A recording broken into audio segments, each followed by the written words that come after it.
Alô, alô, meus amigos, sejam bem-vindos a mais um episódio do Se os Tijolos Falassem. Estamos muito felizes aqui com o nosso convidado de hoje. O Brunão é suspeito para falar, porque é de uma especialidade que a gente ainda não conversamos muito pouco, para falar a verdade, assim, de que, pessoal, tenho certeza que você de casa conhece pouco, então é uma oportunidade gigantesca para aprender um pouco mais. Aí tenho certeza que você vai se interessar, vai ser um daqueles episódios de que assim que acabar, você vai sonhar fazer ou ter feito fisiatria, né? É isso aí, o papo de hoje é fisiatria. E assim, para começar o episódio, como sempre, né? Primeiramente, bom dia, boa tarde, boa noite. Não sei qual horário que vocês estão nos escutando.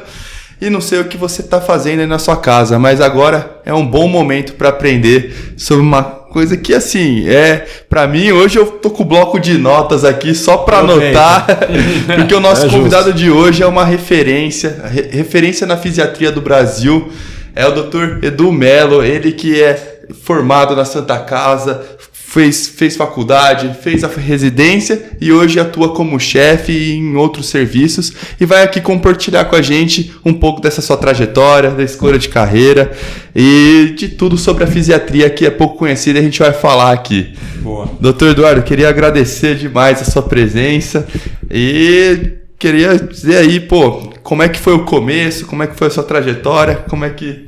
Muito legal, né? Primeiro, prazer de estar aqui com vocês, é uma honra, né? Dividir esse espaço, uma conversa aí com os alunos da Santa Casa, é sempre um prazer. A minha história na Santa começou em 93, né? Puta, não tinha nascido, rapaz. Quando direto, tudo no tempo. 97, pô. Então, provavelmente eu podia ter feito parte de vocês já, porque eu já estava no internato, já fazia casa maternal, essas coisas, eu podia ter feito parte de vocês aí, então... Mas sempre pra gente seguir aqui a espinha dorsal, né, Bruno? O quê? Mas sempre quis ser médico? Então, essa é aquela questão clássica, né? Eu acho que a gente era muito novo quando você vai escolher, e uma das coisas que me facilitou a faculdade foi justamente isso. Porque eu tinha muita dúvida, puxa, eu não sabia se queria fazer biologia, farmácia, química, engenharia química ou medicina. Primeira vez que eu tive... Mas sempre para esse lado de biológicas. Biológicas. Eu já fazia no colégio, era biológicas, eu já curtia, eu gostava de química bastante. Sim. E daí no final do colegial, né, na época do ensino médio lá nosso, a gente começou a visitar as faculdades. E uma das primeiras faculdades que a gente foi, imagina, a terceira colegial, a gente foi para Sorocaba, lá na PUC. Nossa, ficou apaixonado. Um fim de semana com amigos, viajando sozinhas, sem família. Exato, e conhecendo a vida lá da faculdade de medicina, né? A gente foi, isso é legal. Isso aqui é bacana, isso aqui é interessante. E foi interessante, foi logo depois da minha intermédia, era no final de setembro, coisa assim de outubro. Então, assim, os caras lá muita história, contando aquela vida de interior, né?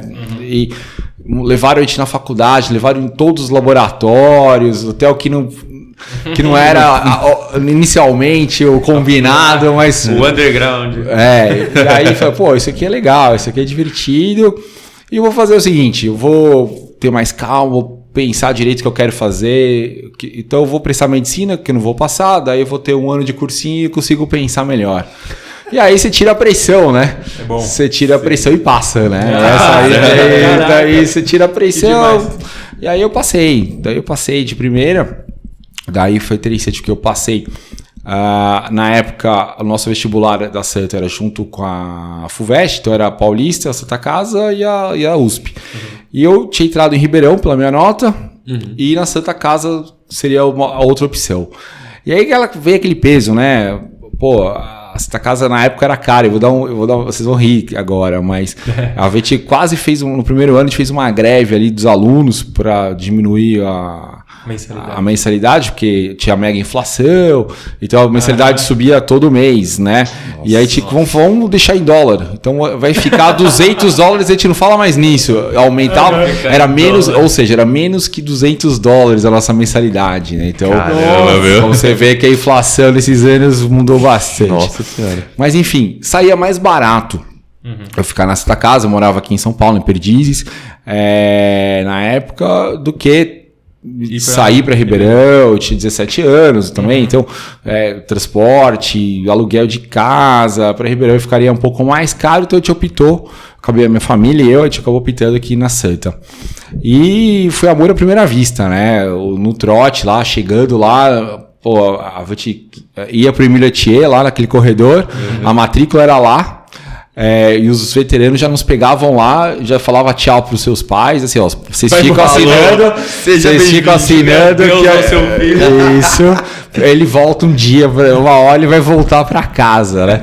E aí você tem o primeiro contato com seus colegas de turma e assim, no trote, que na época era um pouco diferente, né? Tinha um pouco mais mas assim, era legal no sentido de que tinha muita união, proximidade, assim, né? A gente acabou ficando muito amigos aí com os outros anos, né? Claro que sempre tem... Vocês vão ver que a gente sempre é muito mais próximo da turma ímpar, né? Então, o primeiro é com o terceiro ano e o terceiro com o quinto, né? Porque quem dá o trote diretamente, você já fica um pouco... Você tem os problemas maiores, né? Mas foi muito legal.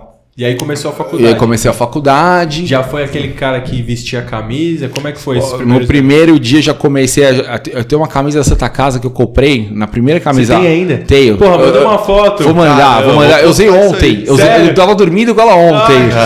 Às vezes eu treino com ela e tal. Que legal. Moletom, cara. Eu ainda tenho. Nossa, que massa. Da casa da minha mãe, ainda tenho as batas das intermédias. Eu tenho todas ainda. Que legal.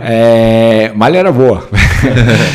E aí, a gente, eu nunca, depois que eu entrei, vamos pensar, daí veio a Santa Pauli, né? Nossa cobertura de calor era a Santa Pauli Med, então eu fui no Pacaembu, era sensacional. Aí foi, em maio, a gente nunca pensou em fazer mais nada diferente do que estar na Santa Casa e viver a Santa Casa. Foi uma experiência muito doida, legal pra caramba. E aí você via que a diferença da Santa com as outras faculdades, isso para um cara de primeiro ano já nítido, era a união das turmas entre si. Você via o cara do sexto ano conversando com você que você era calouro, dando bronca lá pra você jogar bem, mas assim, de boa, as outras faculdades os caras nem sabiam quem eram. Exatamente. Todo mundo se conhece dentro da sala e entre salas, né? E a torcida, assim, você vê os caras torcendo, torcendo pra gente que era calor, mas torcendo porque a gente tá representando, né? E aí foi muito legal. Aí já... Acho que não... Aí acabou qualquer dúvida. E a faculdade foi bem, né? A gente... Era muito interessante. Eu lembro que em maio, um dos trotes que a gente tomou foi da anatomia. O chefe da anatomia deu a primeira nota era trote. Então, ele pegou os melhores alunos e deu meio, 2. E deu para aqueles caras que lama 10, 9. Então, ele sacaneou, porque ele me deu 4 na primeira e a minha real era 4,5. Eu falei, eu nem fiquei com isso. Ele também deu note 2 vezes, né? Você fica feliz, aí vai ver real. 2 vezes, 2 vezes. Mas aí tinha aquele povo que...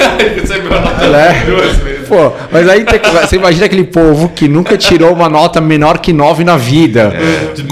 Chorando, assim, desesperado, assim, cara. Daí o professor vê, trote. Como que ele chamava? Zé Rafael. É o Zelão. Famoso Zelão. Ele é tio da Mirna, né? Que até hoje. Legal. E a mina tava lá já, mas já tava lá. Vamos aproveitar isso, né? Ficou bem mais tranquilo, então. Mas assim, e assim, era muito engraçado. Então era divertido, né? Trote todo dia, né? E era todo dia você saía, você tinha que fazer o pedágio, daí saía, ia pro bar à noite com o sexto, com o quinto, com o quarto, com todos os anos. Daí você treinava. E a gente tinha uma vantagem, né? Os nossos treinos, tudo a Batuceta treinava ali no Cama mesmo, e os treinos dos times eram todos no Sesc Consolação ali, né? Então a gente ficava ali, almoço e janta, e assim, quem não treinava esporte ia pra Batu. Então era... Todo mundo ali, a mulherada ficava geralmente também, as meninas que não queriam treinar nenhum esporte iam pra Batu. Então ficava todo mundo lá, acabava os treinos à tarde, vamos tomar uma cerveja, todo mundo sentava e já começava. E aí foi uma época muito, muito boa.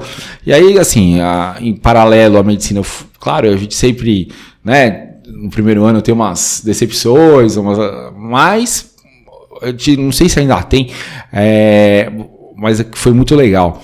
A gente, na propedêutica, né, no primeiro ano, a gente tinha uma monitora do 6º ano. Tem, desde o começo, mantém, né? E que era muito legal, porque a monitora do 6º ano saca você rápido, tem 4 alunos, ela saca rápido e te traz... Ela sabe o quão cru você tá. Isso. Não, e ela consegue também, se for uma pessoa que tem interesse, óbvio, ela entende o que te desperta o interesse, né? Isso. Aí você vê que ela percebe que você, tá chato, anatomia, te leva lá no berçário, leva você ver, fazer parte, examinar, vai uma coisa mais roots, assim. Então, é legal porque essa proximidade, ter o hospital lá, eu acho que é uma das coisas que faz te aprender muito de vida, né? Não medicina, mas de vida, assim, entender melhor. E aí acho que foi uma coisa bem legal. Acho que da minha turma original deve ter desistido uns 10, 15, mas nos primeiros 3 meses que já... Não percebe que não é isso, né? Já desistia. Mas a faculdade foi seguindo assim, 2º ano, terceiro ano. De que forma? Você foi, participava, tinha participação acadêmica, era mais de esporte? Então... Já sabia da fisiatria logo cedo? Porque imagina, é isso que ainda a gente vai chegar nesse assunto porque não é possível. Não é? Se hoje em dia tem muita gente que não sabe o que é imagina fisiatria. Lá, né? Sim, eu conheci a fisiatria na Santa no 4º ano. No quarto? No 4º, que era a matéria, né? E aí foi onde eu fui apresentado, mas na nossa época não tinha as ligas não existiam muito, existia uma coisa muito... O departamento científico chegou a ficar parado, desativado durante vários anos, fazendo só o Congresso Médico Acadêmico, então não tinha as ligas, né? Então, e era interessante, a minha turma, eu era da Atlética, do futebol de salão. Que legal. Salão e vôlei. Eu fiz salão e vôlei depois durante os 6 anos. E tanto que o nosso grupo do Atlético e do centro acadêmico era praticamente o mesmo. Então eu tinha que fazer tudo. Todo mundo fazia tudo. A gente resgatou o centro acadêmico, tinha uma dívida monstruosa. A gente conseguiu zerar a dívida, passar zerado. Cara, excelente. A Atlética se vivia tranquila, né? Não tinha luxos, mas vivia tranquilo. E aí foi legal. Assim, até então eu sempre gostei de ortopedia, alguma coisa em neuro, mas a gente nunca pensou exatamente, o que eu vou fazer? Aí você começa a ser apresentado nas matérias, né? Aí vem E sempre vem o papo, né? Não sei se isso naquela época era tão assim, mas hoje em dia... é o famoso, eu tô rodando na geriatria, mas desde que eu entrei na faculdade, vem aquelas tiazinha, amiga da tua mãe, né? Um beijo pras amigas da minha mãe. Chega assim, eu escuto pra caramba o podcast. Pedrão, vai fazer geriatria pra cuidar da titia. As amigas da minha mãe, elas iam assim, ó. Ô Bruno, você vai fazer plástica pra cuidar da tia? Tia, vai demorar tanto que é melhor virar geriatra. Mais rápido, né? Então, como eu não tinha médico na família, né? Eu sou o primeiro, assim, tenho uma prima um pouco mais velha, que fez patologia, então também não... patologia clínica, né? Então, assim, também não... no assistencial. Então, eu fiquei muito sossegado, porque não tinha nenhuma pressão de... então deu pra conhecer, né? E aí a tua aptidão. Daí você vai conhecendo a sua aptidão, eu já vi na hora de dissecar que pra cirurgia ia ser complicado, um pouco mais estabanado, né? Assim, aquelas... a cirurgia acho que não é o que eu vou amar mais, pode até gostar, mas a habilidade, a treinar mais, ok. E aí, naturalmente, a gente começa a se interessar por matérias, talvez, acho que muitos de nós, né, quando começa a estar jogando, pensa em medicina esportiva, porque tá no meio, começa a estudar um pouquinho, quer melhorar treino, e você já começa a buscar alguma coisa e vem natural. Na minha época não existia medicina esportiva como especialidade médica, ela era um curso aberto para qualquer médico, né? Então, mas era interessante, talvez aí a ortopedia Chamava mais. E pra gente, tinha uma coisa também do que eram as especialidades que eram mais rentáveis, que tinham, pensando já no pós, né? No pós-faculdade. E o que é muito legal, porque quando você entra, em 6 anos é totalmente diferente o mercado, que vai mudar completamente depois da residência, que é 3 anos depois, né? Não dá pra acertar assim. Não dá. É sempre um tiro. Não dá. Tanto, tem que escolher o que ama, né? Exato. Quando eu entrei, o otorrino era o que era mais legal. Oftalmo e otorrino eram os mais difíceis. Mas aí depois você tinha que trabalhar para alguém. E aí todo mundo percebeu isso aí. Daí virou rádio, daí virou dermato, vem as ondas. Agora é a fisiatria, né? Um dia, a gente vai torcer. E depois é legal, da fisiatria, que depois a gente vai contar, mas esse ano foi o recorde de inscritos, não só na Santa, mas no HC também. Que animal. Teve 76 inscritos no HC. Que pra gente, pra uma especialidade pequena, é bastante, né? Então aumentou nota, então isso foi até legal. Vamos chegar lá. Mas e aí, então, no 4º ano... A gente tem uma semana, né, de fisiatria que era dividido com reumato e reumatopatologia.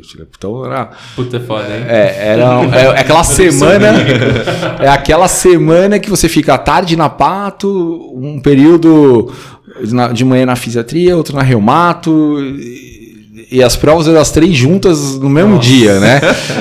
E 4º ano, né?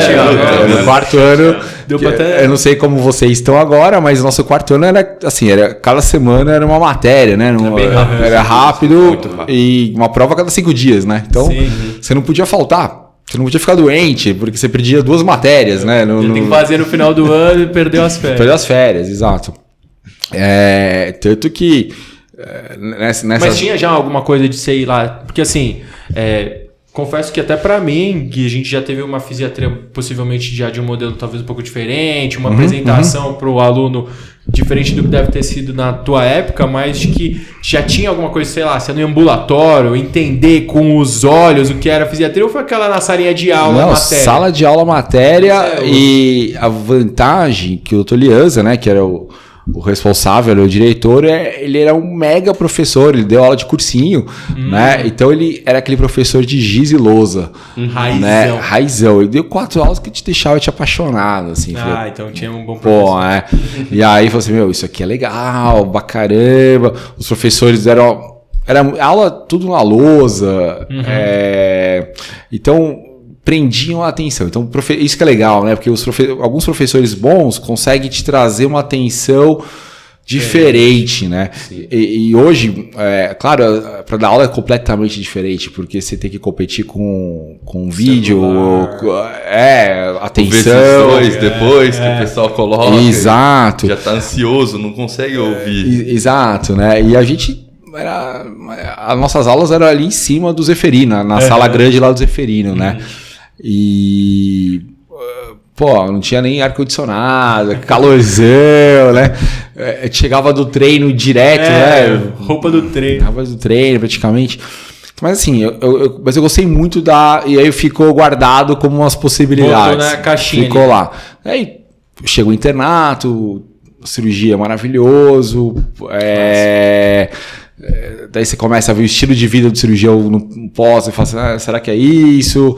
A ortopedia era bem bacana, eu te pegou um boom da ortopedia com um crescimento enorme, né? Não tinha praticamente pronto-socorro de ortopedia na nossa época, então era uma especialidade que estava crescendo barbaridade. Neuro eu achava sempre muito legal, e eu tinha um lado que eu gostava da Infecto, mas Infecto e Emílio Ribas, aquelas coisas meio medicina tropical, meio diagnóstico, meio house assim. Mas também te pegou a Infecto no momento porque te passava no Emílio Ribas junto com o Santos e com o Mogi lá no mesmo andar, então a gente dividia com o Santos e Mogi, e a gente até ficava amigo dos caras, fazia festa, né? Durante o Emílio Ribas, que ele foi bem legal. Bem-vindos a São Paulo. Vocês ficam nas nossas repúblicas, né? E no fim de semana já na praia. Né? E tinha as casas da pré em Mogi, depois estava garantido quando você queria ir pra pré. E aí. pô, legal, efeito bacana, mas a gente estava vivendo aquele momento da epidemia do HIV, né? Anos 90, então imagina que 90% lá era HIV, e assim, pô, HIV só, não é uma... É legal, mas assim, é uma doença só, né? Então isso tirou um pouco do encanto da área. No internato, daí chegou o internato, a gente começa a trabalhar, conhecer, eu fiquei muito em dúvida de fazer clínica primeiro, antes de escolher outra especialidade.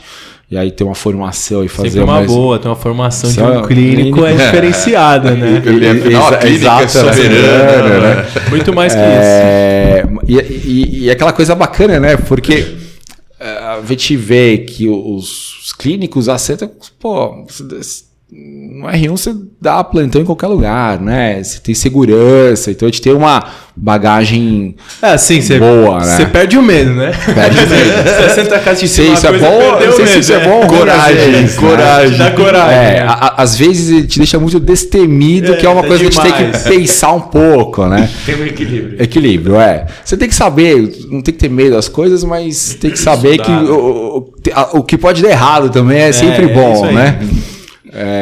Mas assim, acho que essa base da faculdade foi sensacional nesse sentido.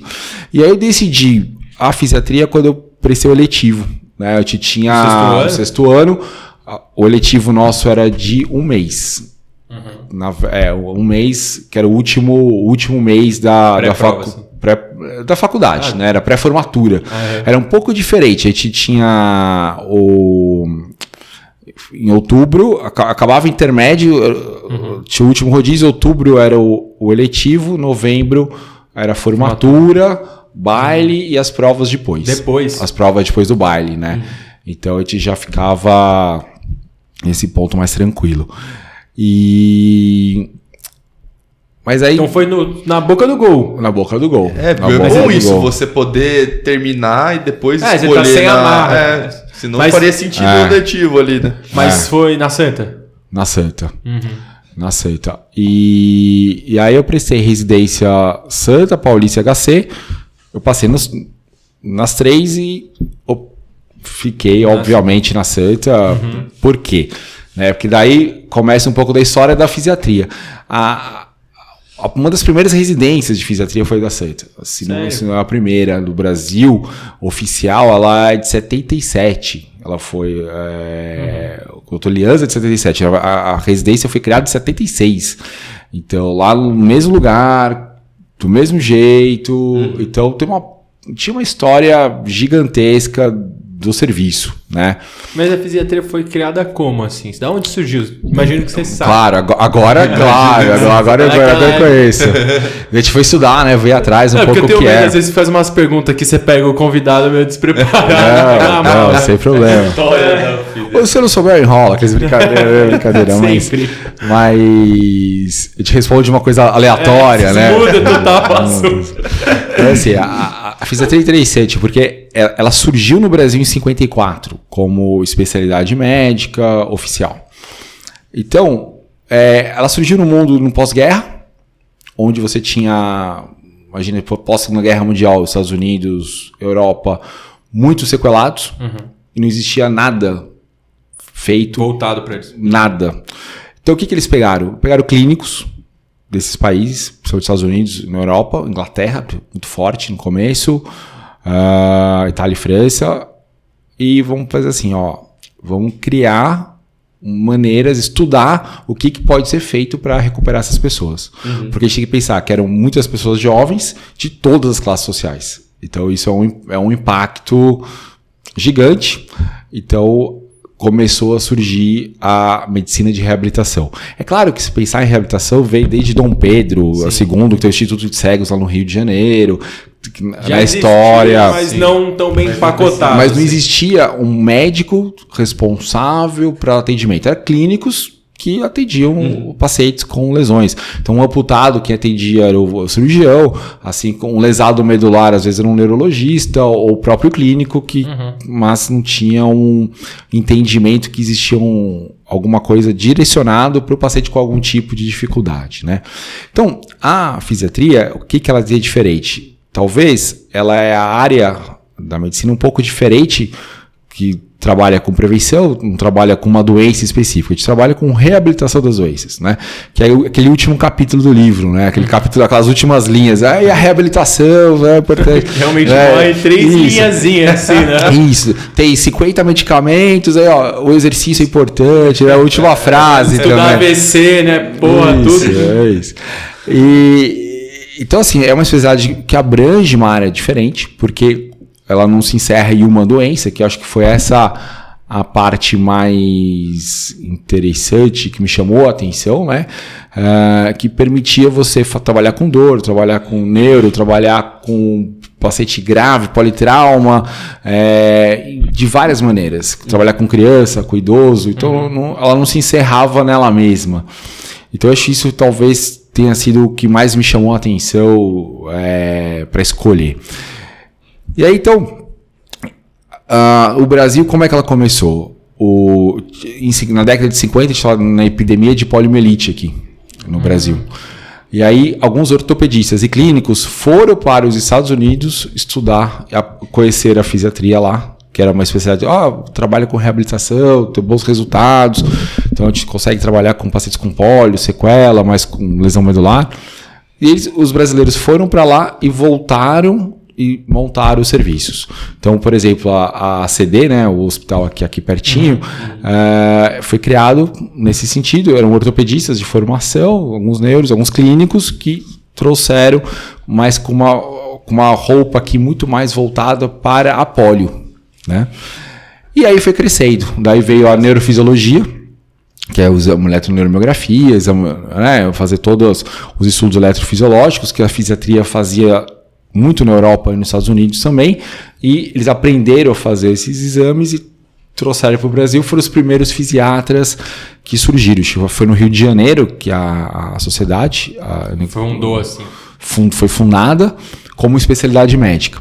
E é interessante porque a fisioterapia não existia como profissão. Ela vai surgir como curso, né, como curso acadêmico na década de 80, no começo da década de 80, 81, 82. Sabia que era tão recente. A fisioterapia, sim. Então, o que existia eram técnicos em reabilitação. Então, eram técnicos, como o técnico de enfermagem, que fazia exercício, que fazia a reabilitação. Então, o médico tinha que prescrever o exercício também e acompanhar. E o técnico que fazia, e aí que formou a graduação que existia, formou, né, a profissão de fisioterapia e terapia ocupacional, que no começo da década de 80. E era interessante que a reumato começou muito próximo da fisiatria. Pra vocês terem uma ideia, no começo da década de 80 a gente tinha mais fisiatras no Brasil do que reumatos. Reumato é uma especialidade tão bem nova que via muito junto da fisiatria, que daí começou a se separar, principalmente após o maior conhecimento das doenças inflamatórias, porque até a década de 80 existia artrite reumatoide, mas não tem nada para fazer. Então era algo clínico que vai cuidando, né? Reumatismos, né? Tanto que vocês vão ver a expressão reumatismo, que é tudo, né? O paciente fala muito, né? Eu tenho reumatismo. Que é aquela, né? Aquela super abrangente. E aí. Então a residência da Santa começou já em 76, né? Como residência, o Dr. Kalia, que fundou, ele era de fora, ele estudou, ele fez a formação dele nos Estados Unidos, no Husky Hospital, que é lá em Nova York. Formou a maior parte dos fisiatras brasileiros até, e ele trouxe para cá. E aí seu desejo de ficar na Santa foi porque você teria contato também com ele, você conheceu ele? O Dr. Kalia já tinha falecido, mas o Lianza que assumiu. Foi o professor. Exato. E o Lianza, quando eu cheguei, ele era o presidente da Associação Latino-Americana de Reabilitação. Uau. Ele já era uma sumidade, assim, o livro, o texto base de todas as escolas, ele que criou a matriz de competência, basicamente, da fisiatria, no livro texto dele base. Então foi muito legal, porque ele já era uma referência na área, né? Era uma grande referência na área. E isso me ajudou bastante a pensar em continuar. Claro, a lei de estar na Santa ser muito natural para nós, né? É gostoso. E se está no eletivo, você já conhece os teus residentes, quem vai ser quem já é os R+, proximidade, todo isso, trabalhando. Exato. Né? Eu lembro do meu letivo, o Dr. Sérgio chamou para fazer os pacientes dele lá na Ciência Portuguesa, fazer os pacientes particulares, sabe? Eu já vi, pô, esse mundo é legal, tinha toxina botulínica que tava começando no Brasil. Tinha só você no letivo ou tinha mais alguém? Só eu. Nossa. Porque tinha 3 interessados, uma fez geriatria, fez legal. mesmo, e o outro fez cardio, e hoje ele é presidente da Associação Brasileira de Reabilitação Cardiovascular. Ele se especializou em reabilitação cardíaca. Então todo mundo Deu uma mesclada. O interesse continuou. fugiu ali. E como é que foi o começo da residência, então? E aí, então, entrando uma residência, o meu começo da residência foi difícil, porque foi na clínica, né? Foi o meu primeiro ano inteiro na clínica, igual o R1 de clínica, né? O nosso... Era bem o... Era os R... Não tinha ainda já uma pré... Não. Era o R1 de clínica, né? Então a gente não tinha nem contato com a... É comédia mesmo. Hoje em dia você chega lá, tem os residentes da fisiatria que estão rodando no PS. E óbvio, eu entendo a importância de rodar Sim, e tal. sim. Lógico que é, mas é engraçado que aí você divide a função. O cara tá rodando como realmente um residente de clínica no PS. Então, atende porta, roda na emergência, roda lá na sala de decisão, que é a observação. Aí, ó, vai rolar uma paracentese lá do seu paciente, hein? Os caras, porra, mano, puta, paracentese é foda, você não quer ir lá fazer, não, velho. Minhas agulhas são outra, tal. Mano, tem um central pra passar, bora. Pô, não, mas tem uns caras que compram, não, vamos passar, vai. Só se for contração. E foi bom, acho, o R1 de clínica, porque eu sempre dou azar em sorteio, né? Eu acho que também precisa da fisiatria, aqueles caras já põem, né? Então, assim, eram 3 meses de PS, né? Então, meu primeiro mês foi em julho. E daí me deixaram novembro e dezembro juntos, 2 meses seguidos. Nossa. Lembrando que em janeiro, a gente acabava a residência, começava em fevereiro. Ah, não era março. Não, era fevereiro. E janeiro foi meu último mês e era no Dom Pedro. Mas em dezembro já tinha muita gente prestando outras provas, largando a residência para outros lugares. Então a gente teve 5 R1s a menos em dezembro e janeiro. PS. Nossa. Então... Puxou. Verão, é o PS antigo, não tinha janela, vocês podem imaginar. Nossa. Chegava um paciente... a gente sentia o cheiro dos pacientes do banheirão da sala de higienização lá da rampa do PS, porque não tinha janela, não tinha janela. Tem um cheiro característico. Eu lembro de um dia que... Esse dia me marcou bem na residência, porque era dezembro... temperatura amena, né, de dezembro, sem verão. 40. Chegou um etilista, um morador de rua, infelizmente, ele chegou hipotérmico, com uma pneumonia grave, hipotérmico.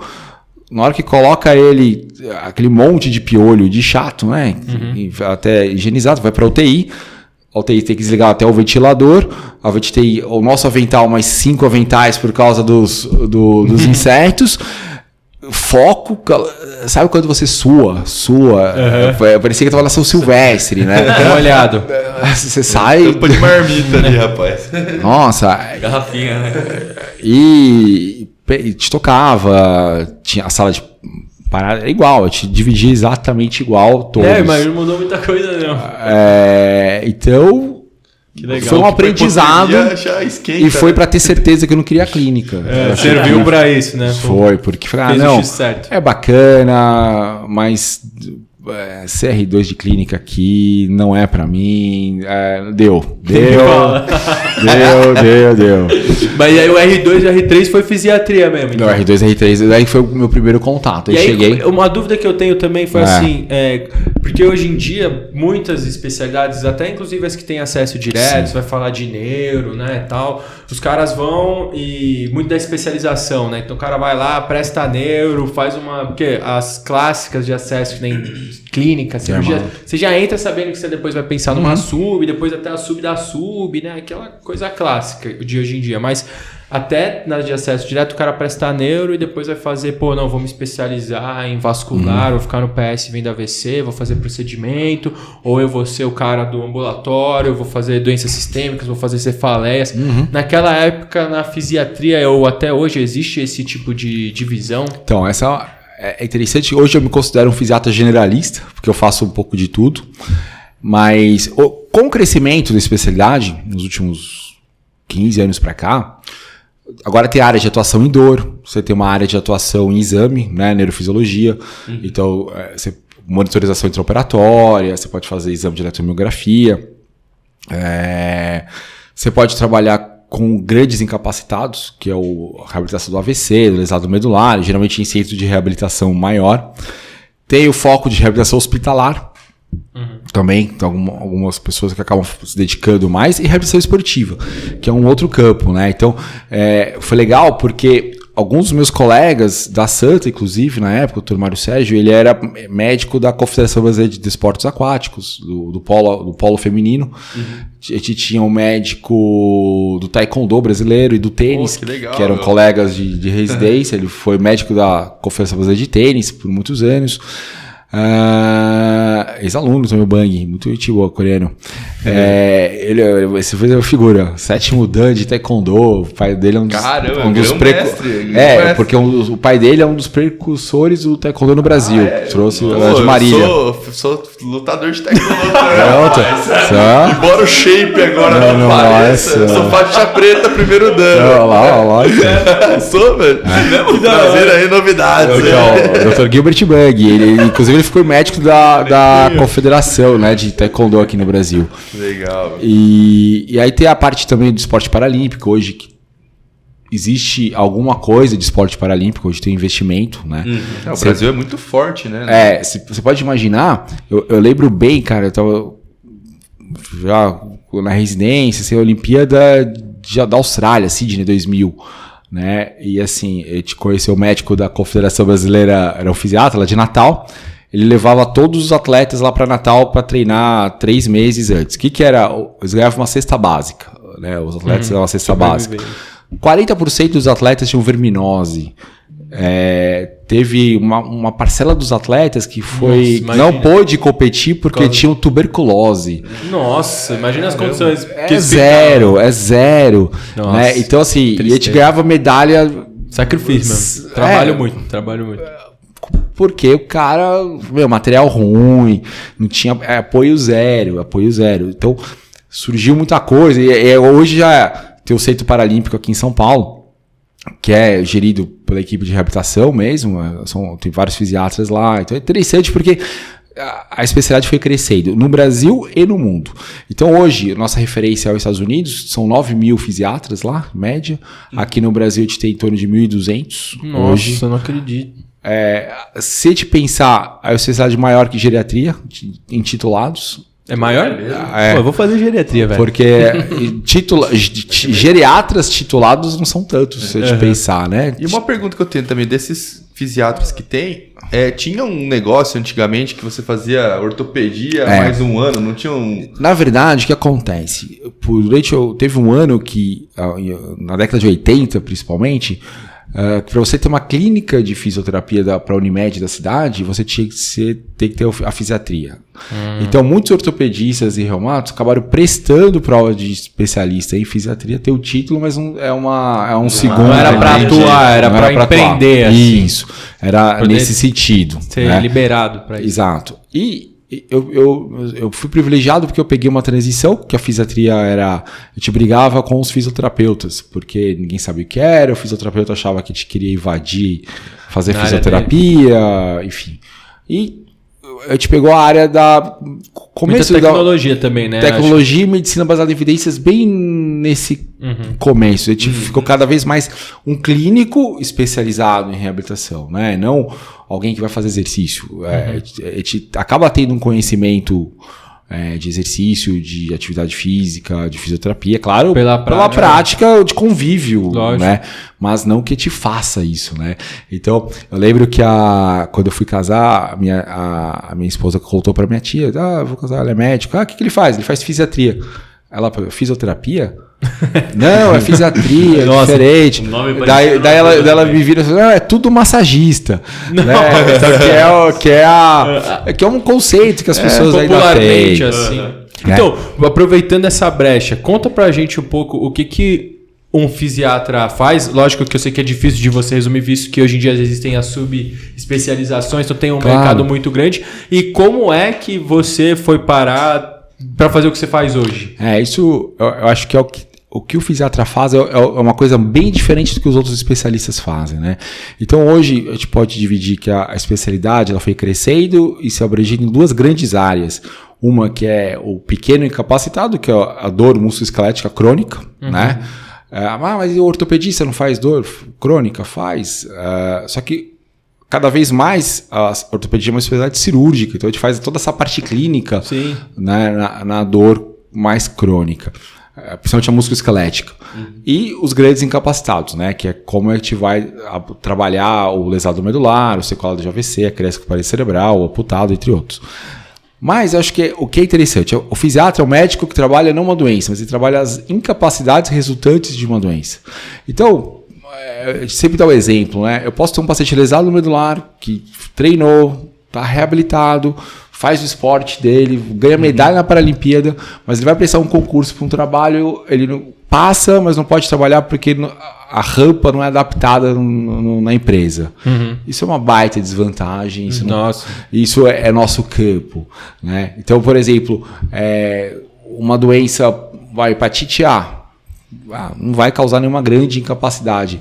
Você foi na festa de formatura, estava no terceiro colegial, foi para Porto Seguro, pegou hepatite A, não vai prestar o vestibular. Pô, você teve uma grande incapacidade, você teve um grande prejuízo. É claro que são coisas diferentes, mas a gente avalia o impacto que a doença tem na vida da pessoa, no físico, nas outras áreas da pessoa, na sociedade que essa pessoa vive, no ambiente que ela vive. É uma especialidade bem política, então, também, né? Nesse ponto, sim, porque a gente trabalha com prevenção, né, na reabilitação para diminuir novas dificuldades. Mas a gente tem que pensar o quanto que é o impacto de uma doença na vida da pessoa. Então eu preciso conhecer um pouco mais como é que ela... o que ela trabalha. Completamente, o entorse de tornozelo, para mim, é completamente diferente do entorse de tornozelo no meu tornozelo de um jogador profissional de futebol, no Mahomes, que tem um Super Bowl daqui 2 semanas. Neymar torceu lá na... O Mahomes com o tornozelo dele é uma coisa, o tornozelo é totalmente diferente, o impacto da mesma doença. Né? Então, talvez a gente tenha que trabalhar com o que as doenças causam de impacto nas outras áreas, nos outros órgãos. Então, o imobilismo, você ficou internado por alguma coisa. O que o imobilismo que você teve também contribuiu para outras alterações, né? E por que e como que isso se modifica a tua vida no seu dia a dia? No seu trabalho, na sua vida pessoal, se você deixou de fazer alguma coisa. Então, por exemplo, eu acho um grande exemplo, hoje o OMS, cada vez mais, e é interessante porque o próprio OMS definiu que até 2030, essa década, é uma década que a gente tem que trabalhar em prevenção de doenças crônicas, né, de reabilitação de doenças crônicas no mundo inteiro. Por quê? Porque a gente perde muitos anos de vida e anos de qualidade. E economicamente falando também, então é absurdo, né? Você viver com doenças crônicas, você faz com que, por exemplo, se você tem um CID de artrose, um CID de CA de mama, ele não reflete o que você é na tua função. Né? Então, hoje tem a classificação internacional da funcionalidade, que vai ver o CIF, né? A CIF, isso. Estudei esse dia. O Brasil é signatário da CIF e, teoricamente, até 2025 a gente teria que dar todos os relatórios, laudos baseados na CIF. Na CIF. Nossa. Por quê?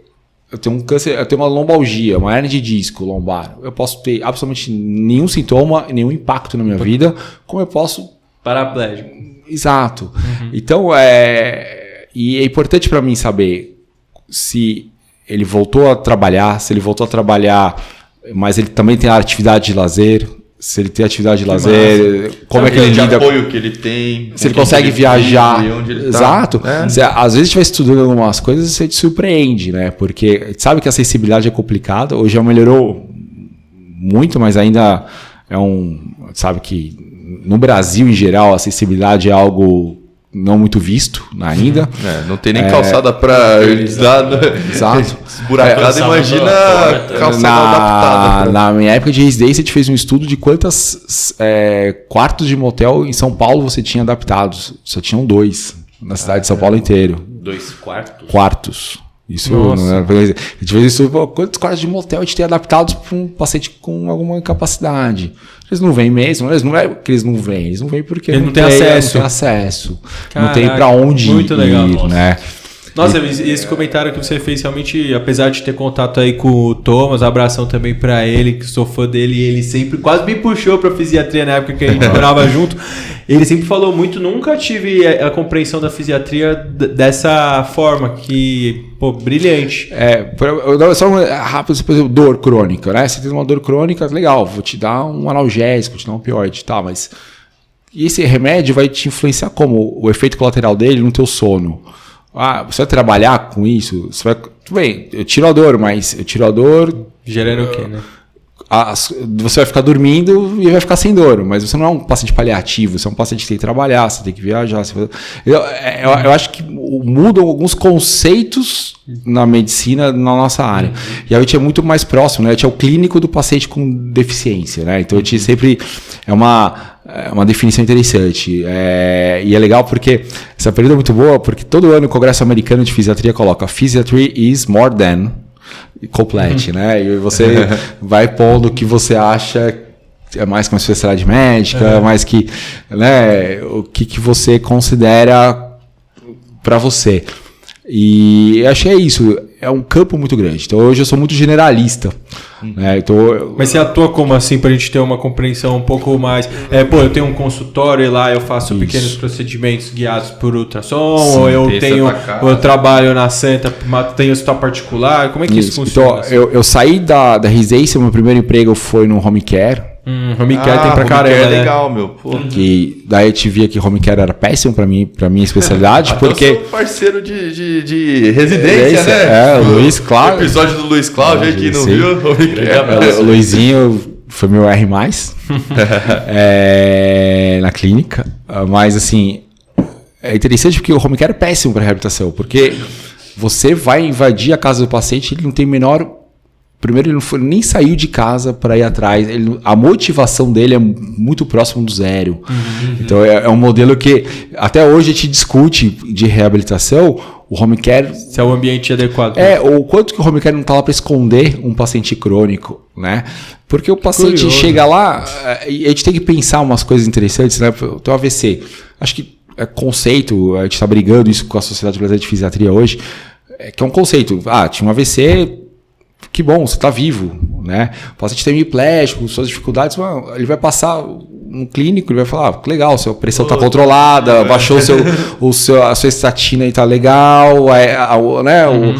Está bem anticoagulado, mas e aí? E a dor aqui?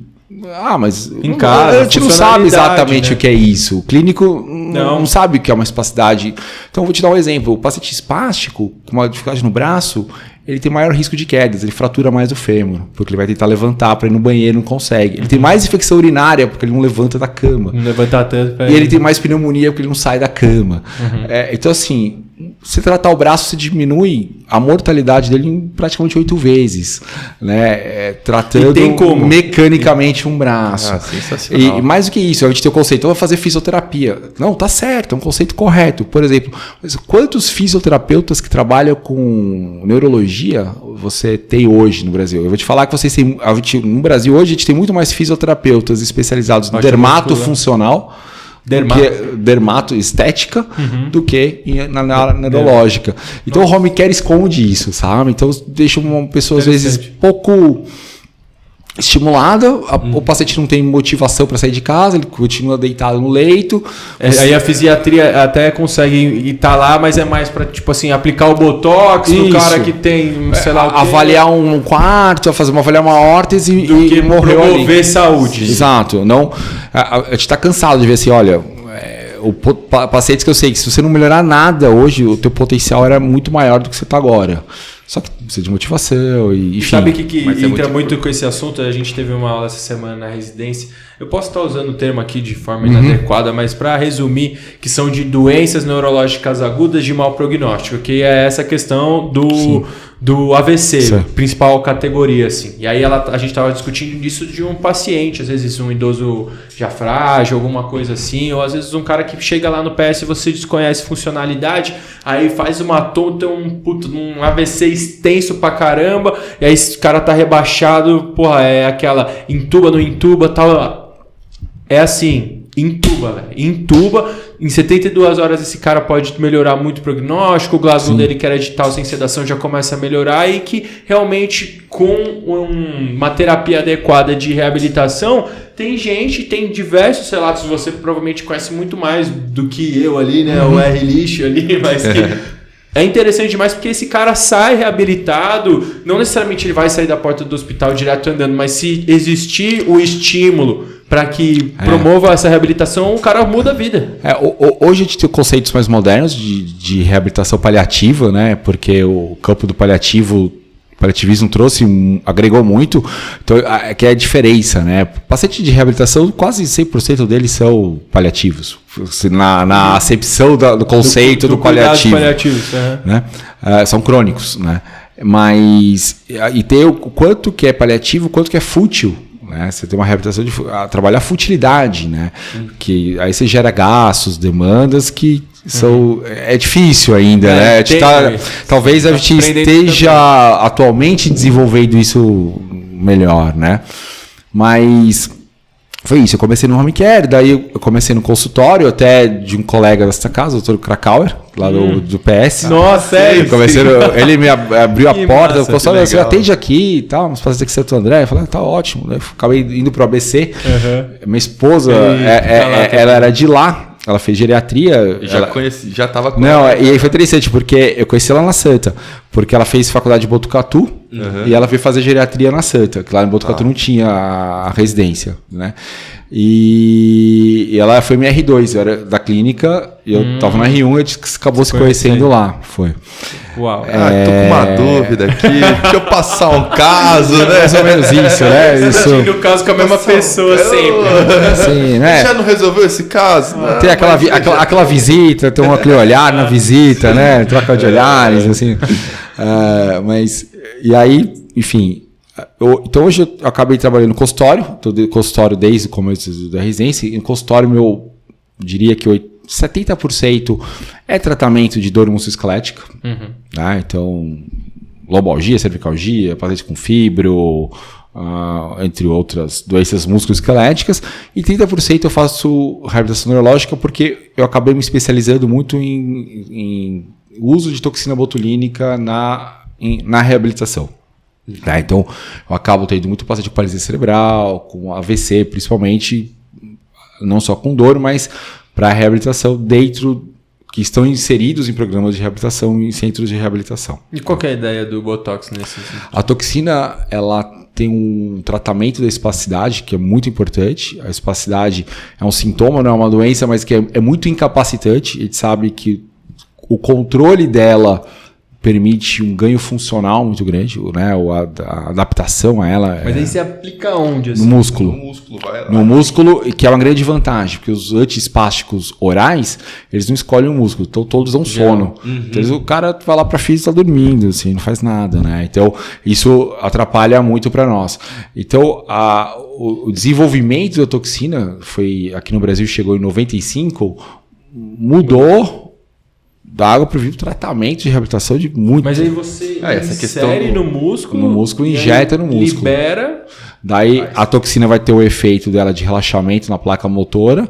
E aí você vai fazer todo o tratamento reabilitacional em cima, vai otimizar o exercício, vai otimizar a fisioterapia, vai otimizar o uso da órtese, para você ganhar amplitude, diminuir o relaxamento, porque além de gerar contratura e deformidade, gera dor, gera infecção e gera outros problemas secundários, né? Principalmente queda, aumenta a depressão. Mas aí qual é a ideia? Você libera e aí você consegue promover... E você consegue... Mas ele mantém... outra musculatura. E mais do que isso, a espasticidade é um movimento parasita, né?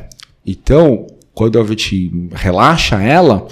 É interessante que você consegue usar o teu movimento, que é fraco, mas você tem.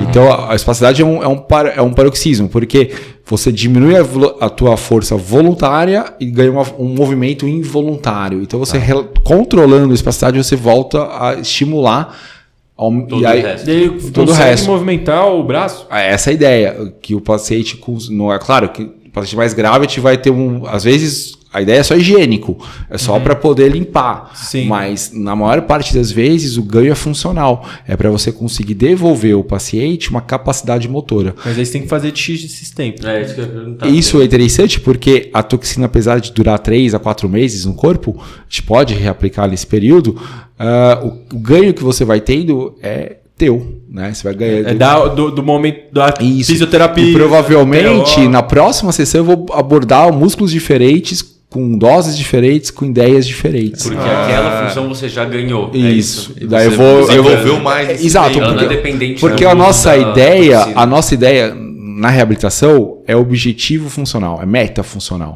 O paciente chega aqui com lesão medular, teve lesão medular há uma semana, eu vou voltar a andar? É a pergunta. Não sei. Mas assim, ninguém volta a andar se você não conseguir segurar a cabeça. Então vamos começar a segurar a cabeça.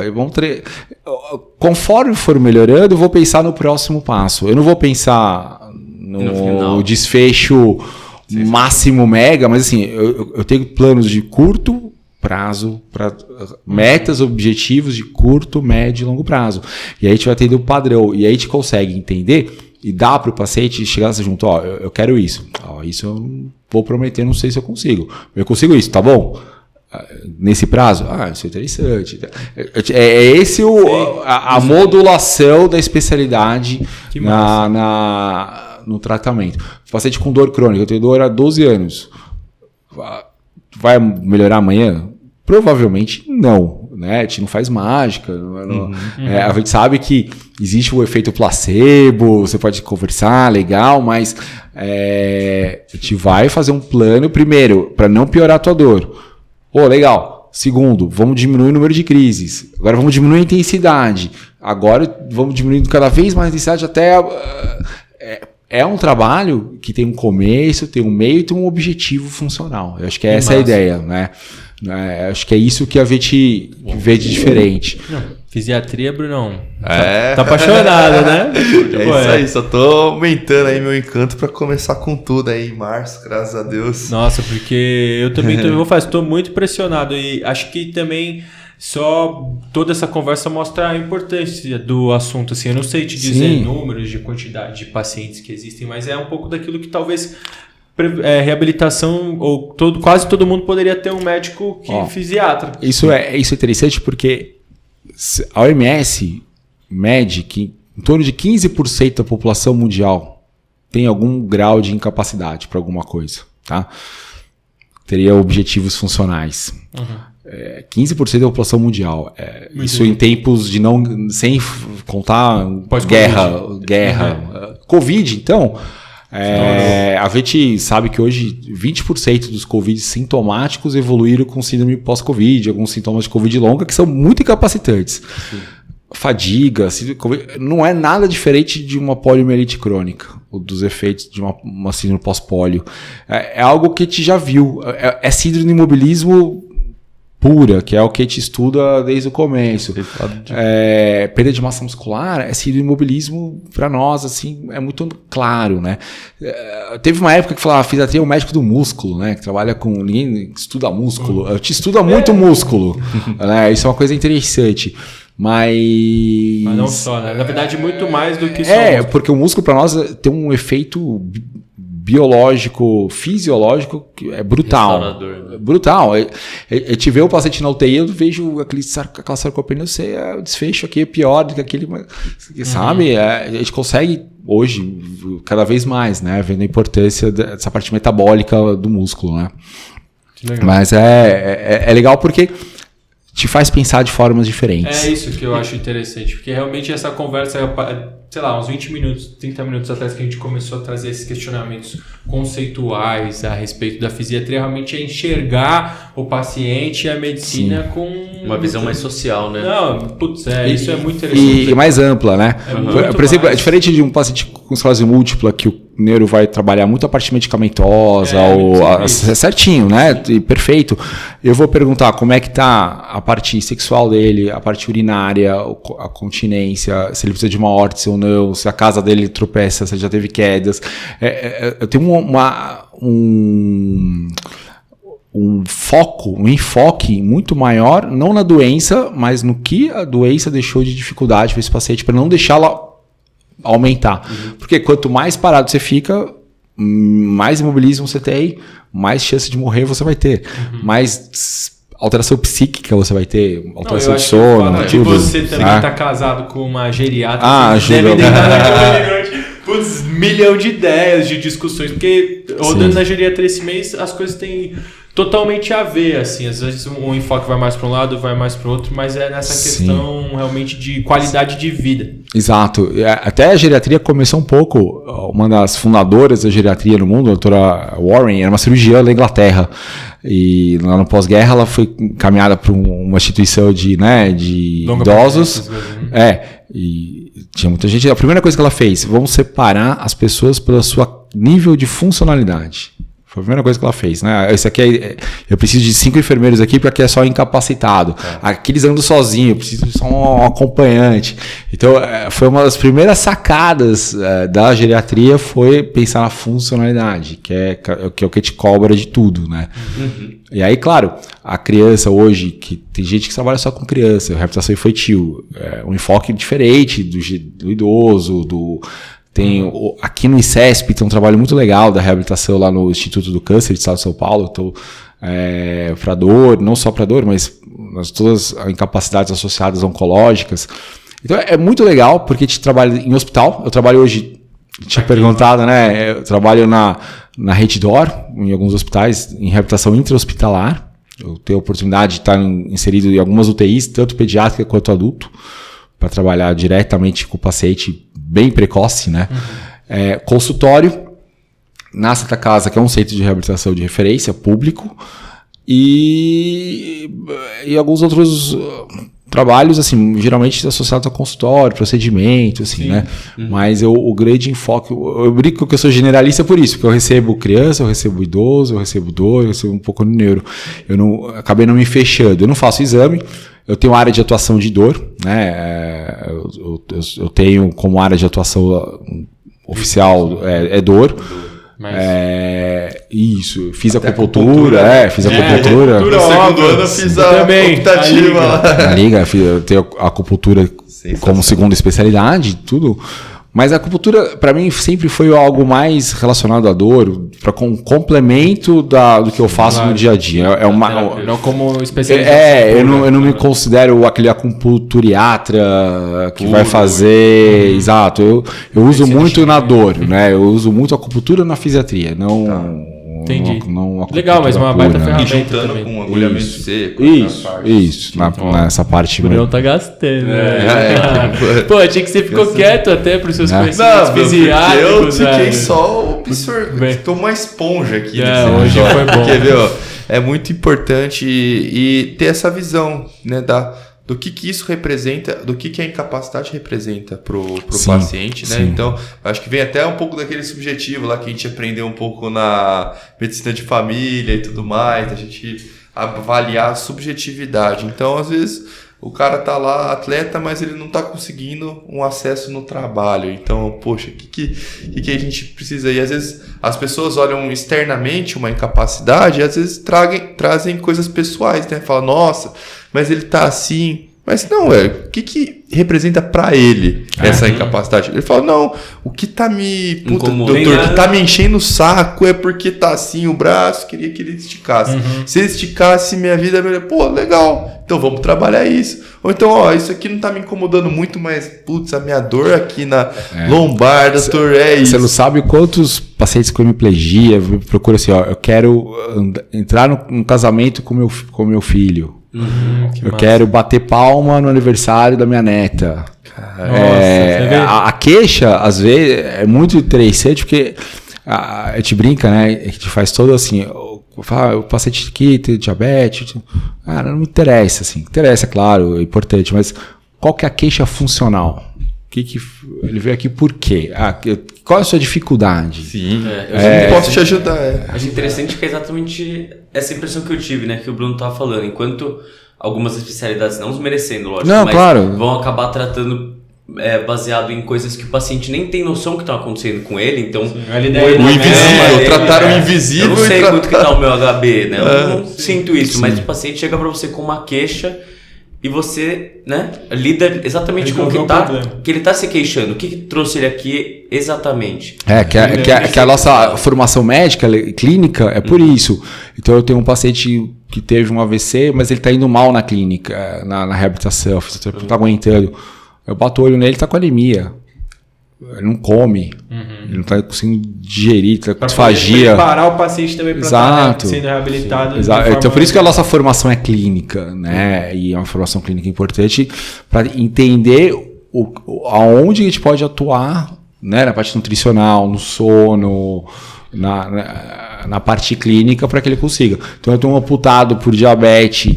Se eu não vou pôr a prótese, a ferida não vai fechar. Se eu não der um controle proteico legal, se ele não tiver controle glicêmico, ok. Então, toda essa parte fundamentalmente clínica, para nós também. Tá lá também, mas com o enfoque nosso o desfecho nosso é a função, né? Trazer a funcionalidade. Na parte hospitalar, você falou que trabalha muito em hospital nesse início. Qual que é o objetivo? Assim, primeiro, prevenção de incapacidades, né? Deformidades, escaras. E a gente sabe que o hospital hoje é um lugar muito incapacitante, né? Se você já ficou internado para qualquer coisa, você sabe que primeiro você fica preso, cheio de soro, cheio de não dorme cabo, você fica preso deitamente num quarto, num leito, e cada vez mais é difícil, né? Você sabe que é interessante que tem alguns conceitos de tentar movimento precoce, fazer exercício sempre que possível, o mais precoce possível.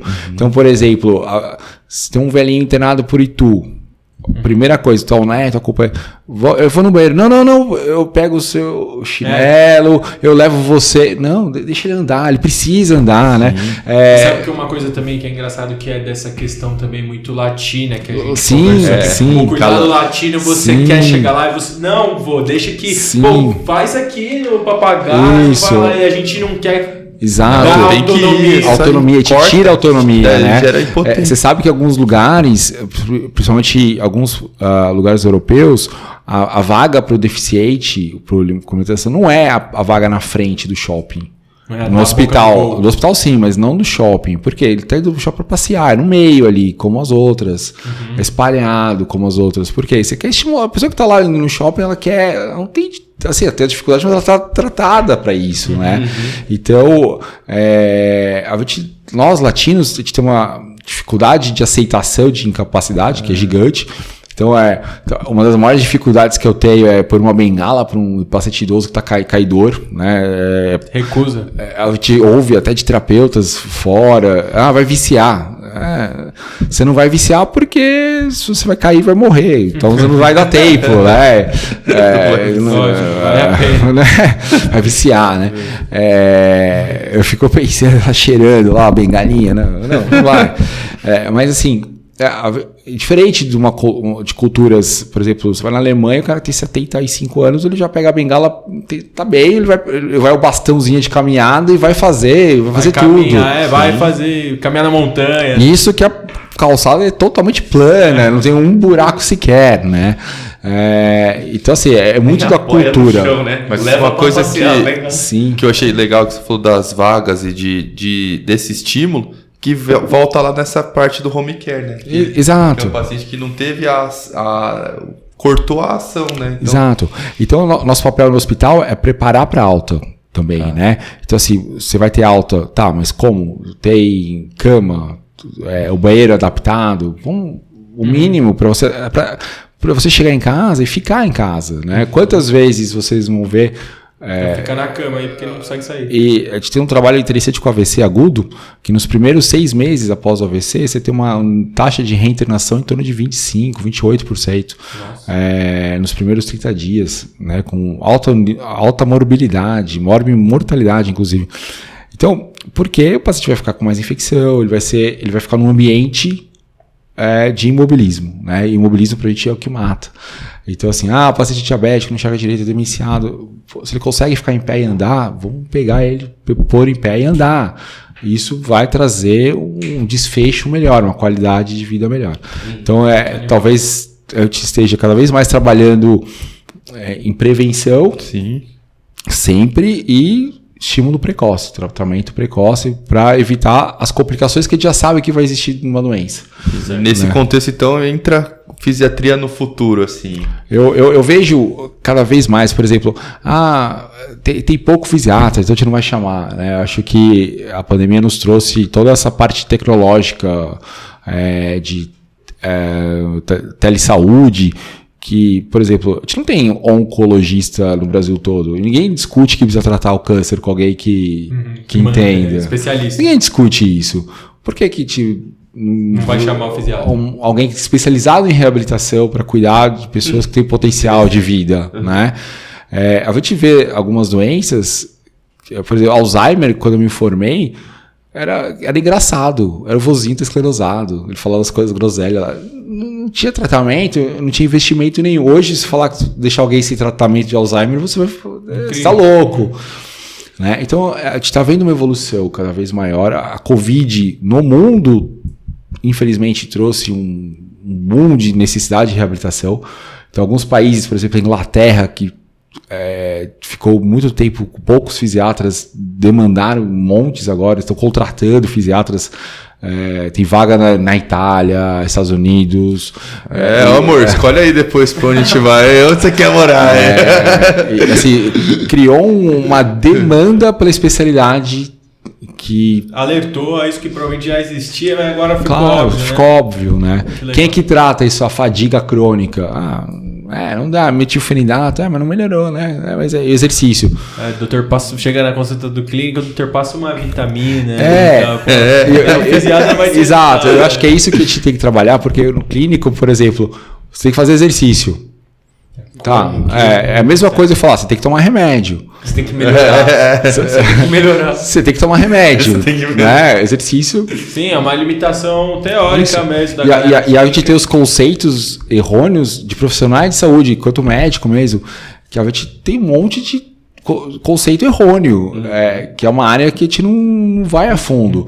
Né? Quantos colegas que trabalha com diabético sabe qual que é o melhor exercício diabético, né? Definição do que é um impacto para uma artrose, o que pode fazer, o que não pode fazer, né? Então, isso é que eu acho que cada vez mais tem um campo.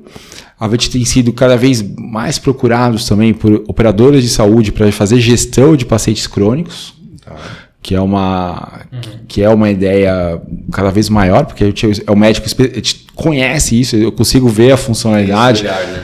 Eu tinha formado para isso, né? De ver, esse paciente aqui vai precisar de tal coisa agora, porque senão ele vai ter o custo triplicado daqui a pouco. Então, isso também abriu um campo que não existia em gestão de saúde, né? Operadores de gestão de saúde cada vez no Brasil todo. E é interessante que aqui no Brasil é uma especialidade muito concentrada em grande centro. Né? Então a gente está começando, nos últimos 10 anos para cá, a gente está começando a interiorizar, né? Ter residências fora de São Paulo e outros estados, e está começando a interiorizar mais e ter uma procura enorme em outros centros, cidades que não tem ninguém. Eu sou lá de São Carlos, minha família. São Carlos, tem uma em Rio Claro, é a mais próxima de você. Depois vai ser em Ribeirão, né? Vai ter um salto até Ribeirão. Imagina. Né? Que demais. E é isso. A tecnologia está caminhando, né? O que é isso? A fisiatria ela vai crescendo também com as medicações desenvolvendo, com os procedimentos, com as tecnologias. Hoje a gente está falando de exoesqueleto, né? De controlar com o pensamento, cada vez materiais mais duradouros, e a tecnologia eletrônica barateou muito, né? Possibilitou muitas coisas, né? Então, hoje a gente consegue já um lesão anular alto andar com exoesqueleto, né? Já é realidade, não é? Só que tem um custo ainda alto, mas tende a cada vez mais diminuir, né? Então, a nossa área é uma área que sempre vai existir, porque demanda, doença crônica, as pessoas sempre vão ter, cada vez vão viver mais, vão ter mais doença crônica. É bacana, uma vez num congresso americano eu tinha um lobista, que quase foi em Washington, e eles chamaram um cara que ganhou o Pulitzer, escrevendo sobre saúde lá no Washington Post. Ele falou, é impossível acreditar que o governo não invista mais formação de reabilitação. Por quê? Em tempos de guerra, vocês são fundamentais. Em tempos de paz, vocês são mais fundamentais ainda, porque a gente está envelhecendo. Está aumentando acidente, aumenta, enfim, doenças crônicas. Então é uma área fundamental, porque você gasta muito dinheiro, mundialmente falando, desnecessariamente, né? Por não enxergar enxergar o paciente, né? Enxergar a necessidade, né? da área. Então, é uma área em crescimento. Então, eu sou feliz disso, tá acreditando. Eu acho que eu falei, esse ano foi a maior procura na história de vagas de fisiatria, e grande maior parte de pessoas que não se formaram agora, né?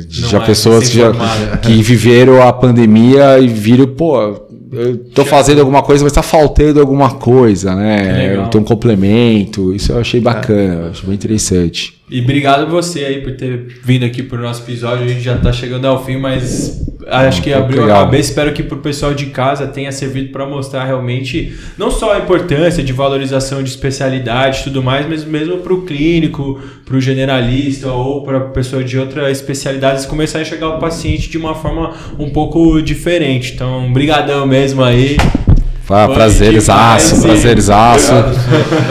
Não, e agora sim, eu tenho... O pessoal vai perguntar, mas você tá prestando fisiatria?